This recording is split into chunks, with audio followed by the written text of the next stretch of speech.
இது சூட மீனை பொறுத்த வரைக்கும் இந்த இடத்துல வந்து இந்த மாதிரி ஸ்லாம் இருக்கும், எடுத்துடணும். அதோட போட்டிங்கன்னா உங்களுக்கு அந்த ஸ்லாம் வந்துடும். கட் பண்ணணும், ரொம்ப டைம் எடுக்கும். அதுக்கு இந்த மாதிரி முழுசாக இருக்கும்போது இந்த ஸ்லாம் எல்லாம் எடுத்துக்கிட்டிங்கன்னா நல்லாயிருக்கும்.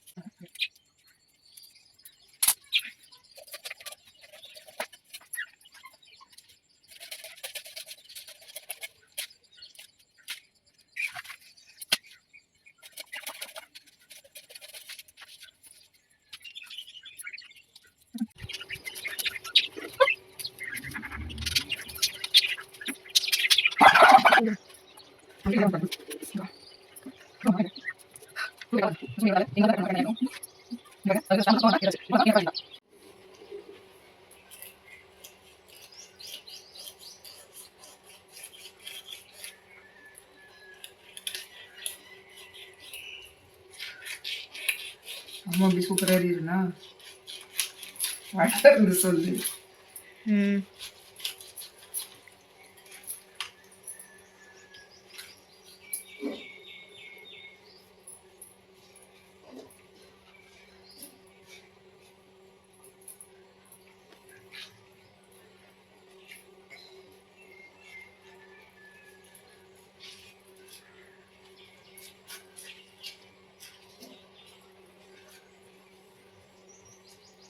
சூர மீன் மட்டும் ஊறுகாய் போடலாம், அதே மாதிரி வந்து பிரியாணி பண்ணலாம், குழம்பு வைக்கலாம், சுண்டை வைக்கலாம், இதை புட்டு பண்ணலாம், அதே மாதிரி ஃப்ரை பண்ணலாம். ரொம்ப சூப்பராக இருக்குங்க.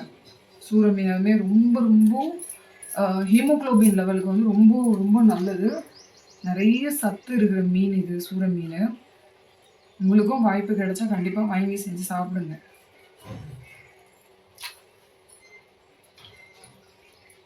பண்ணுறவங்க கிட்ட கொடுத்தா இந்த அளவுக்கு பக்குவமாக க்ளீன் பண்ண மாட்டாங்க.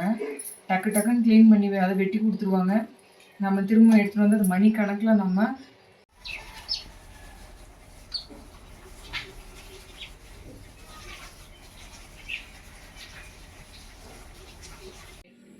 இப்போ நம்ம சூர மீனை ஃபுல்லாகவே வந்து நல்லா நீட்டாக க்ளீன் பண்ணி இந்த மாதிரி பீஸ் போட்டு எடுத்துக்கிட்டோம். இப்போ இதை அலசிக்கிட்டோம்னா முடிஞ்சு போச்சு, அவ்வளோதான். இதே மாதிரி நீங்களும் உங்கள் வீட்டில் வந்து மீன் க்ளீன் பண்ணி எப்படி இருக்குதுன்னு பாருங்கள். பார்த்துட்டே நம்ம கமெண்ட்ஸ் பண்ணுங்கள். நம்ம வீடியோ பிடிச்சினா கண்டிப்பாக லைக் பண்ணுங்கள். நம்ம சேனலை மறக்காமல் சப்ஸ்கிரைப் பண்ணிவிடுங்க. தேங்க்யூ.